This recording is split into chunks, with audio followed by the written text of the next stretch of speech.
Пакистан се подготвува за средбата меѓу Иран и САД. Војската е на улиците на Исламабад и забранете пристап до делот од градот, каде треба да се сретнат двете делегации. Белата куќа не открива детали за форматот на разговорите, дали ќе бидат директни или индиректни и не прецизираат што конкретно се очекува од состанокот. Преговорите се сметаат за клучни за стабилизација на регионот во услови на кревко примирје и зголемени тензии околу безбедноста на Ормутскиот проток.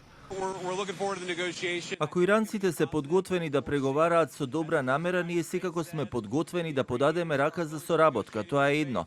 Ако се обидат да ни изиграат, ќе увидат дека преговарачкиот тим нема да биде толку отворен за тоа.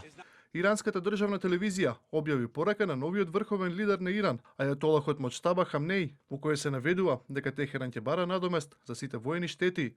Во пораката објавена по повод 40 дена од смртта на неговиот татко и претходник, новиот верски лидер на Иран тврди дека не сака војна, но дека нема да се откажат од своите права.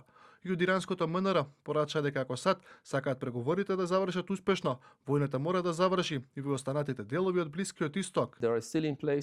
Загубата на големиот водач на револуцијата беше огромен удар за Иран. Сепак, моќните вооружени сили на Иран со непоколеблива поддршка од нацијата и наметнаа пораз на американските и израелските агресори, приндувајќи ги да променат својот стратешки став кон Исламската република. Хезболах пак отфрла мировни преговори со Израел. Либанската организација ја повика владата да побара прекин на огнот како предуслов пред преземање било какви други чекори.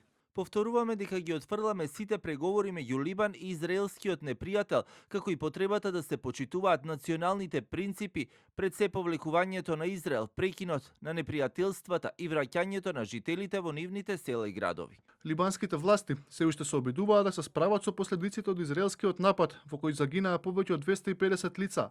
Спасувачките екипи ги расчистуваат урнатините и се борат да дојдат од преживеани, додека болниците во Бејрут се преполни со повредени. Според либанските медиуми, неколку амбулантни и противпожарни возила биле погодени и денеска во нов напад на израелската армија на југот на државата.